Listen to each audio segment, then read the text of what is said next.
Bonjour et bienvenue dans cette nouvelle vidéo où nous allons parler des formulaires en HTML et CSS. Les formulaires HTML sont utilisés pour recueillir les données auprès des utilisateurs. Ils contiennent différents types d'éléments comme des champs de texte, des boutons radio, des cases à cocher, des listes déroulantes et des boutons d'envoi. Nous allons voir la structure de base d'un formulaire HTML. Donc, tout d'abord, nous allons créer un fichier index.html index.html comme ceci. Voilà, on enregistre et puis là nous allons mettre toujours la syntaxe de base d'un fichier HTML comme nous avons vu dans les vidéos précédentes. Et n'oubliez surtout pas, nous n'allons pas oublier l'importance. Ok, on enregistre, CTRL S, voilà ça, et puis là il est temps de nous reconnaître, gagner un temps. Bon, c'est pas grave. Bon, on va en doc type.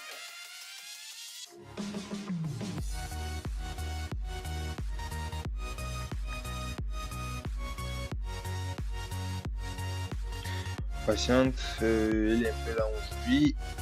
Je ne sais pas pourquoi. Bon, je sais pas pourquoi il est un peu lent. Je sais pas pourquoi est-ce qu'il est un peu lent. Index.html. Bon, c'est pas grave. On veut notre balise HTML comme ceci. On la refait. Ensuite, on a notre balise head. Ensuite, on a la balise title, autant pour moi. Dans notre balise title, nous allons avoir ici exemple.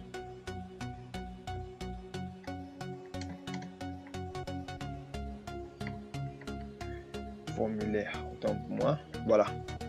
Ensuite, on vient dans notre balise, la balise head. Nous allons utiliser un fichier CSS externe. Non, on ouvre la balise body directement. Voilà, notre balise body. Là, on a HTML, on a head, on a body. Voilà. Maintenant, qu'est-ce que nous allons faire? Nous allons créer un titre H1 comme ceci. Nous allons appeler ça formulaire d'inscription comme ceci. Ensuite, après cela, nous allons ouvrir. Vous allez savoir que vous allez comprendre en fait que pour créer un formulaire, on utilise la balise form. Donc là, nous allons démarrer d'abord ce que nous avons créé sur le navigateur Live Server qui s'auto-actualise automatiquement.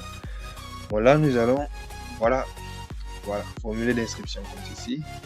Donc, pour créer un formulaire, on utilise la balise form comme ceci. Voilà. Ensuite, qu'est-ce que nous allons voir? Nous avons dit un formulaire permettait de recueillir des données. Voilà. Bon. Vous avez retenu un formulaire. Généralement, il utilise des champs. Par exemple, pour créer un champ texte, nous allons mettre un commentaire là. Comme ceci. Un champ texte comme ceci. Ce que nous allons faire, c'est quoi? Créer un champ texte. Nous utilisons un label. Premièrement, label. On dit label for non. Pourquoi non? Je vais expliquer pourquoi est-ce que je mets non ici. Et puis là, je mets non. 2 points. Comme pour dire entrez votre nom. Je peux créer l'espace pour que ce soit un peu beau. Et puis ici, juste après label, on ouvre input. Input, comme ceci. Input, 2 points. Moi, je veux texte, comme ceci. Voilà. Input type égale à texte. On peut dire qu'il va recueillir un texte dans ce champ. Et puis dans le ID, je vais mettre non parce que ici j'ai dit label for non. Ce qui fait que le label c'est le texte qui s'affiche juste avant le formulaire comme ceci. Quand je dis label, la case que j'ai créée, si j'ai mis non, vous voyez, j'ai dit que ce label s'il appartient. C'est pourquoi il est venu rester devant la case. Bon. En fait, le label c'est l'indicateur en fait d'une case en fait. Bon, ensuite nous allons poursuivre nous avons créé un champ. Non, maintenant nous allons créer un champ mot de passe par exemple. Vous allez voir.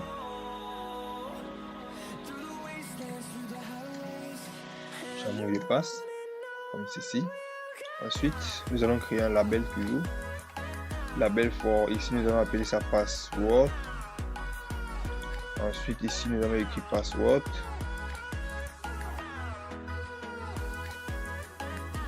Voilà, comme ceci.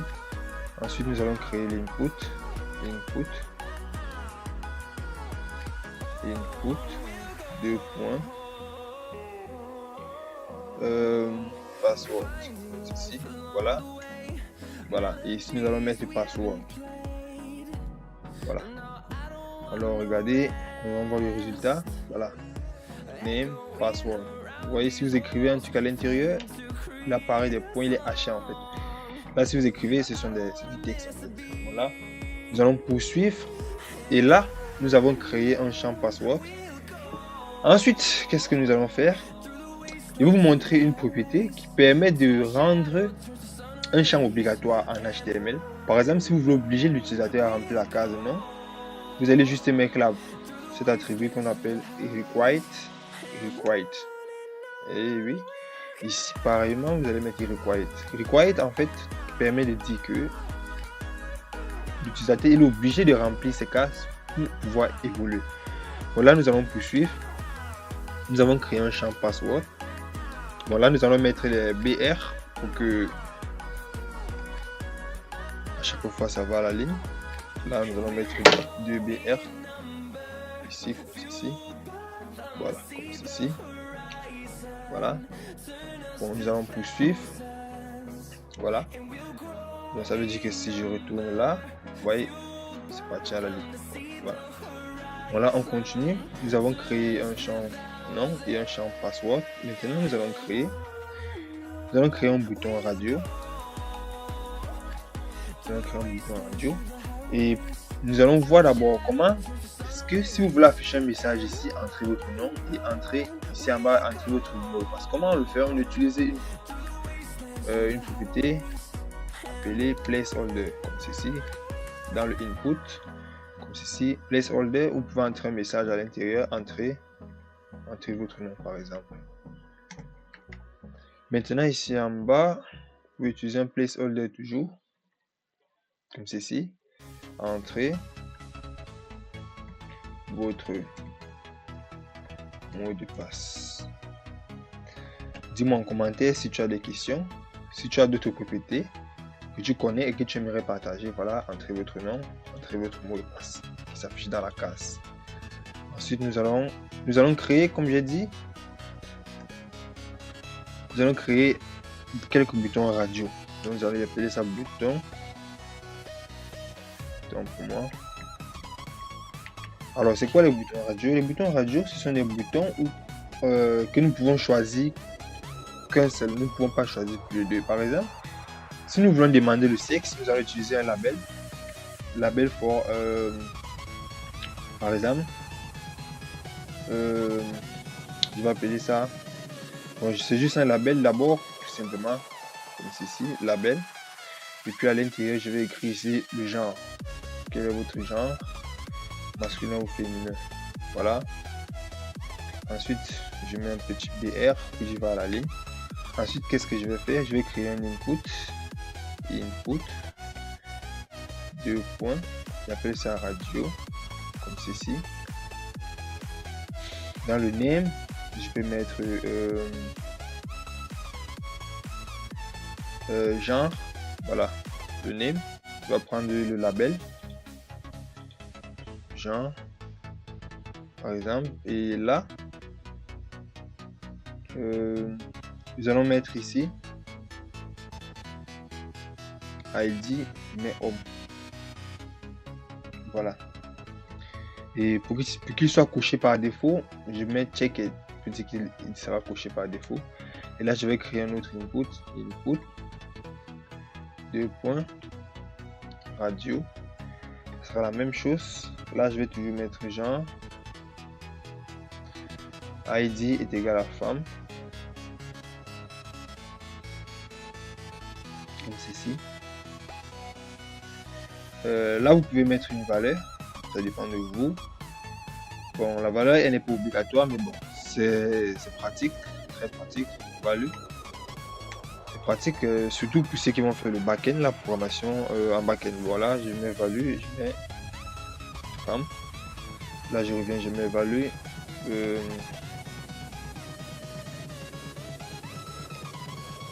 Value, je mets homme. Là, j'enregistre et puis voilà, voilà mon bouton. Je ne peux choisir qu'un seul. Bon, là, vous voyez, ça s'affiche juste 2 cases. Pourquoi? Parce que là, nous n'avons pas mis de label. Donc là, nous allons mettre des labels. Nous n'avons pas mis de label.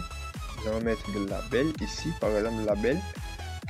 Comme je vous ai dit, ici, là, on a ID Home, label for Home, comme ceci.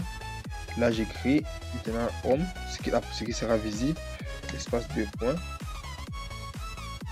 comme ceci. Et ensuite, ici, je fais un label,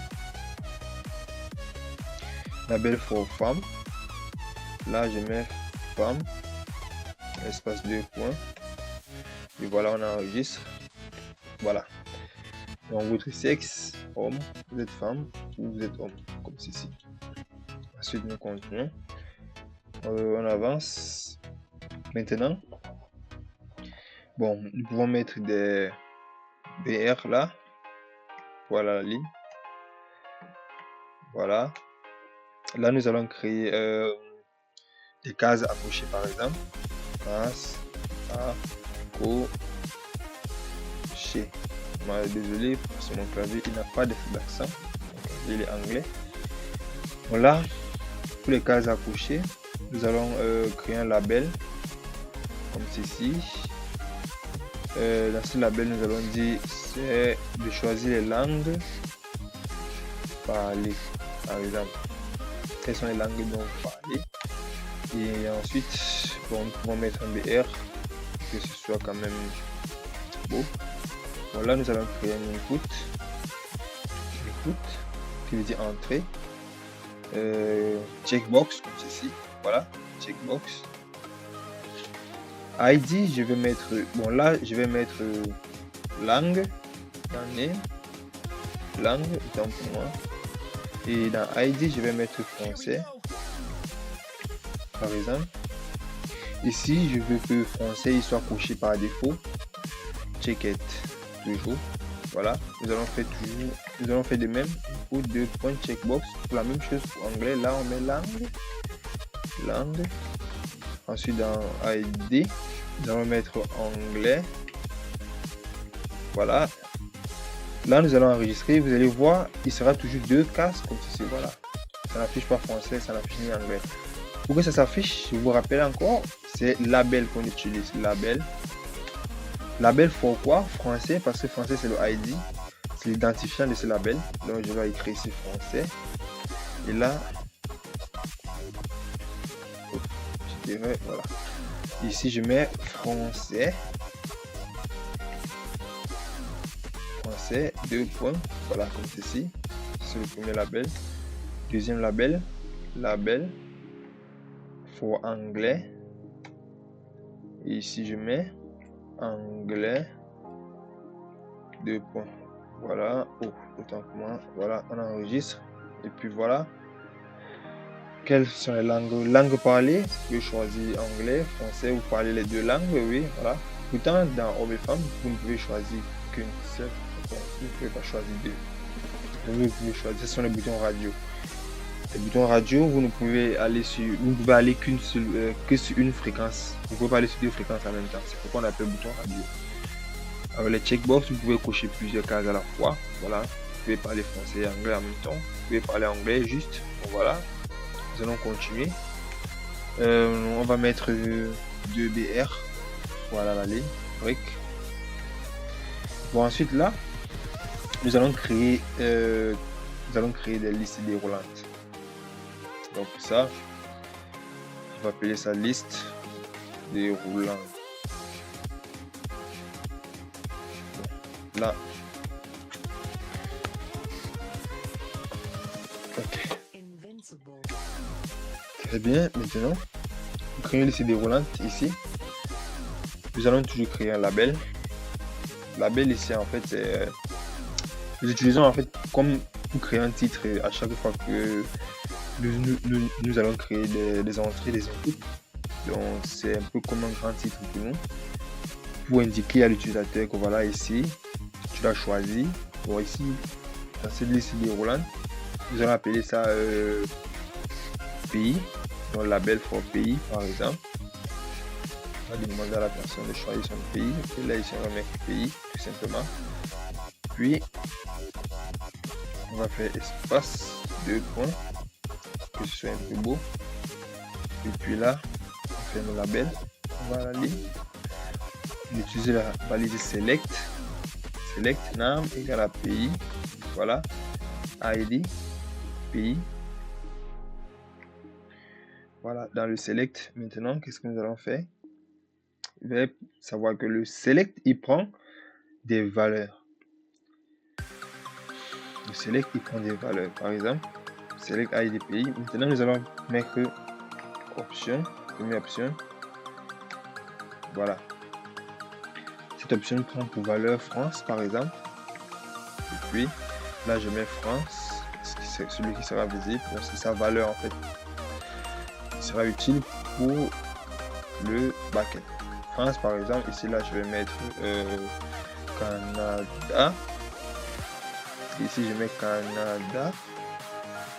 Et après Canada je peux mettre Belgique.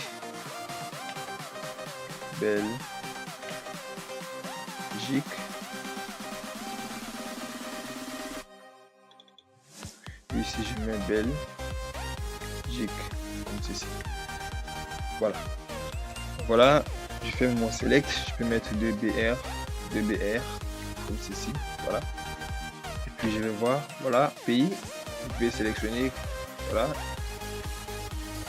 Voilà, ensuite nous allons avancer et nous allons créer un petit bouton d'envoi. Alors pour créer un bouton d'envoi, nous pouvons utiliser la balise button. Là je vais mettre un commentaire, bouton d'envoi. Bon, là nous allons venir là, je peux utiliser un input, balise input, 2 points, j'appelle ça submit, qui veut dire soumettre. La valeur, je peux mettre s'inscrit, tout simplement, s'inscrit. Voilà, et puis j'enregistre. Je me rassure que mon form il est fermé, body il est fermé et mon HTML il est fermé toujours. Et voilà mon bouton d'envoi. Vous voyez, si j'essaie d'envoyer sans remplir, on me dit, regardez, veuillez renseigner ce champ. Pourquoi on me dit ça? Parce que j'ai mis required ici. Ici, quand j'ai demandé à l'utilisateur d'entrer son nom, j'ai mis required. Donc, ça veut dire qu'il est obligatoire. Remplir ce champ est obligatoire pour avancer. Vous pouvez remplir celui-ci. Vous devez d'abord remplir celui-ci. Donc, supposons que je remplis, je m'appelle Majoli. J'appuie sur suivant. On dit vous devez mettre un mot de passe. Donc, veuillez renseigner ce champ. Je mets un mot de passe ici. Je choisis mon sexe, je suis une femme. Et je parle anglais et français. Je choisis mon pays, je vis en Belgique. Et puis là, je me suis inscrit. Voilà, vous voyez, mes données ici, ils sont partis. Donc, je suis une femme. Voilà ma langue que j'ai choisi mon pays, Belgique. Je suis parti. Voilà. Mes données, ils ont été transférées. Mais ils sont été transférés où? Je ne sais pas. Nous verrons ça dans les vidéos suivantes. Nous allons voir comment est-ce qu'on fait pour traiter un formulaire en JavaScript et en PHP dans les vidéos suivantes. Donc pour l'instant, nous allons essayer d'expliquer en quelque sorte la balise de forme. Nous avons dit la balise de forme. La balise de forme, c'est la balise de formulaire. L'attribut action définit où les données seront envoyées, ou méthode de poste indique que les données sont envoyées en toute sécurité. Nous le verrons par la suite. Donc action, en fait là-bas, elle permet de définir là où les données seront transmises. Qu'est-ce qui se passe donc après l'action de soumission de ce formulaire? Qu'est-ce qui se passe? C'est là l'attribut action que vous voyez là, c'est son rôle. Ensuite les inputs, input type, comme nous l'avons vu là, input type, champ de texte.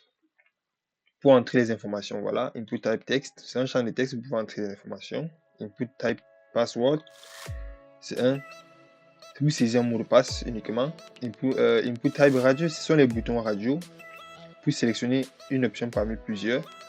Les checkbox, cases à cocher pour choisir une ou plusieurs options. Maintenant, le select, liste déroulante permettant de sélectionner une option. Et input submit est égal à un bouton de soumission du formulaire final. Voilà, submit. Nous avons dit que le bouton s'appelle envoyer. Maintenant, nous allons faire un petit style, histoire de rendre notre formulaire un peu beau, un peu professionnel. Alors, nous revenons dans l'entête de notre fichier et puis nous allons ouvrir la balise, une balise style, comme ceci. Voilà.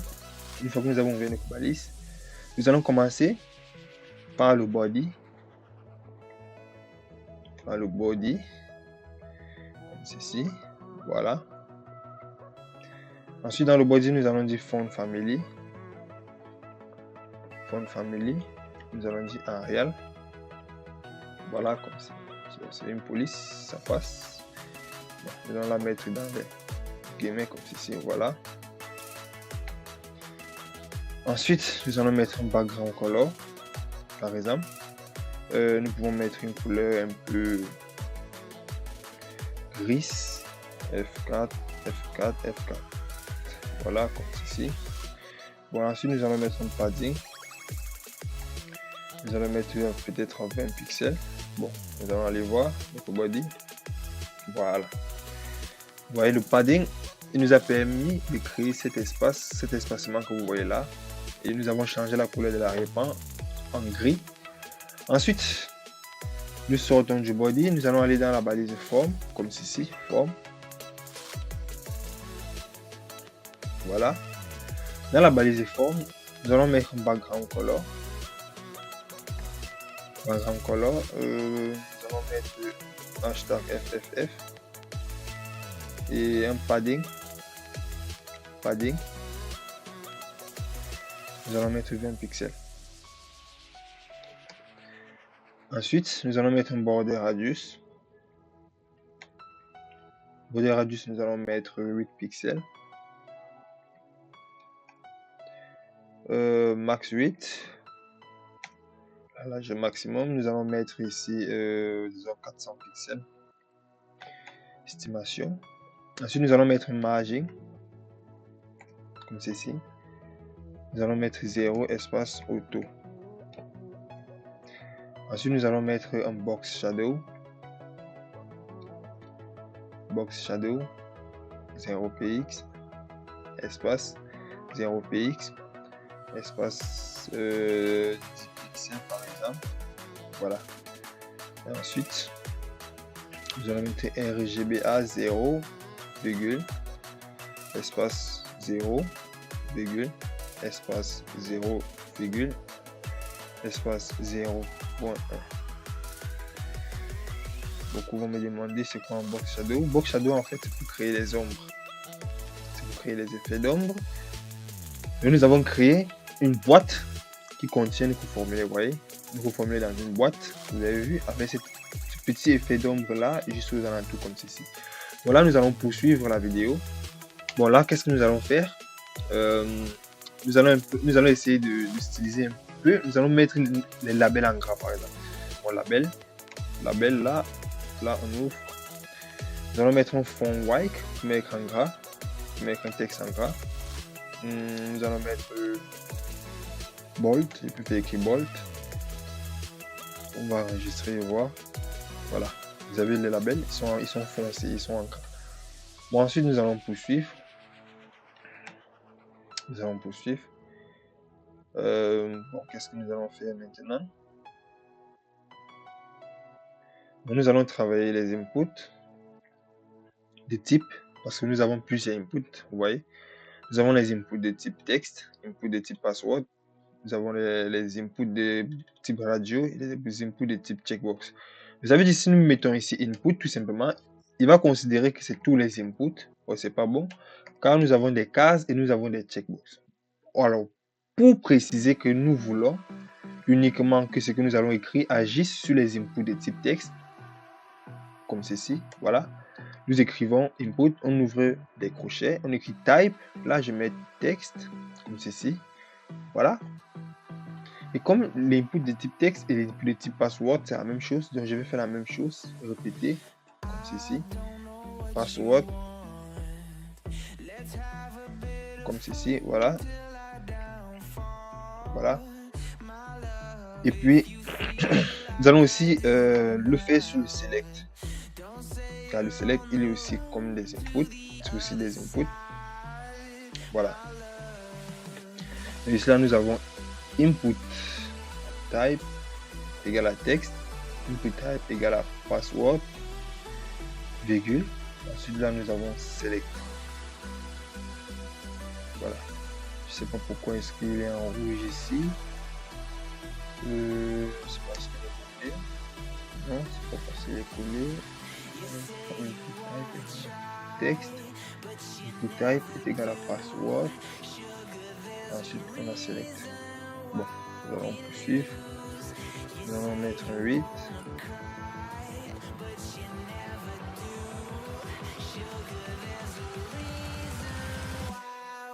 Là, il y a un problème.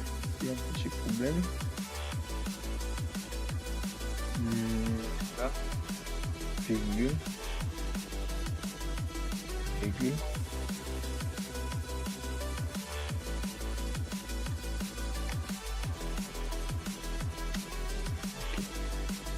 On va voir. Ok, c'est bon. Il va être résolu. Bon, 8, nous allons mettre ici 100%. Voilà, parce que nous avons créé une boîte qui contiendra notre formulaire.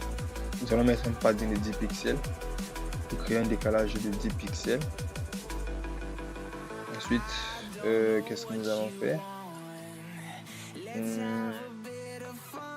Oh, c'est l'erreur ici. Voilà. J'ai oublié, tant pour moi, je suis désolé. Bon, voilà. Voilà, nous allons créer un padding 10 pixels. Margin, nous allons créer une marge. Une margin de, disons, 10 pixels. 10 pixels et 0. Voilà. Décalage. Maintenant, nous allons mettre une bordure. Border. Nous allons mettre un pixel. Un pixel. Espace solide. Espace, la couleur que nous allons mettre couleur comme ceci. Voilà. Ensuite, nous allons mettre un border radius. Border radius de 4 pixels par exemple. Pour arrondir légèrement les bordures de notre formulaire. Alors là, on vient là. Voilà. Vous avez vu? Nous avons mis 100%. Il a pris. Là, il a occupé en fait l'espace à 100%. Donc la largeur est de 100%. Bon. Nous allons poursuivre. Bon, nous allons maintenant travailler l'input de type submit. Comme ça, input, comme ceci. Voilà. Mais sauf que là, c'est submit. C'est pas password, c'est submit. Comme ceci. Voilà. Voilà, dans l'input type de égal à submit, qu'est-ce que nous allons faire? Nous allons mettre la bonne background color. Nous allons mettre la couleur que j'aime bien. Le code de couleur c'est CB 85C. Voilà. Bon, ensuite nous allons mettre une couleur color égale à white, donc une couleur blanche. Ensuite c'est pour le texte, la couleur blanche. Ensuite nous allons mettre un padding de 10 pixels. Padding 10 pixels. Ensuite nous allons annuler les bordures. Border égale à non. Oh, tant pour moi. Non. Ensuite nous allons mettre un border radius de 4 pixels. 4 px. Voilà. Ensuite nous allons mettre un curseur égal à pointer. Que lorsque vous mettez la souris sur le bouton, qu'il apparaît comme du doigt. Voilà. Maintenant nous allons mettre la largeur à 100% pour que le bouton soit assez large. Comme ceci. Et voilà, on enregistre. Nous allons voir. Très bien. Voilà notre bouton envoyer qui a occupé l'espace à 100%. Maintenant, nous allons mettre un effet de survol de la souris sur le bouton. Lorsque la souris est survolée par le bouton, qu'est-ce qui se passe? Donc là, je copie ça. Je le mets là. Je mets 2 points hover. Ça veut dire au survol de la souris sur le bouton, qu'est-ce qui se passe? Nous allons changer la couleur de l'arrière-plan. Background color, nous allons mettre une couleur comme ceci. Hashtag 4 4C A E 4C. Voilà. C'est un vert légèrement un peu plus foncé. Ensuite, nous allons enregistrer pour que vous puissiez voir. Voilà, regardez. Quand je mets la souris, vous avez vu? Voilà. Bon, là, vous pouvez mettre une transition, mais c'est pas important. Bon, ensuite, nous allons un peu travailler notre texte, notre titre H1. Nous allons appuyer plus haut. Voilà. Nous allons mettre un texte align. Nous allons mettre center. Après notre texte align, nous allons mettre une couleur, color, hashtag 3x3. Voilà. Voilà. Et puis là, voilà notre formulaire. Alors, si tu as des questions, si tu as des questions à propos de ce que nous avons vu sur les formulaires, tu peux les poser en commentaire.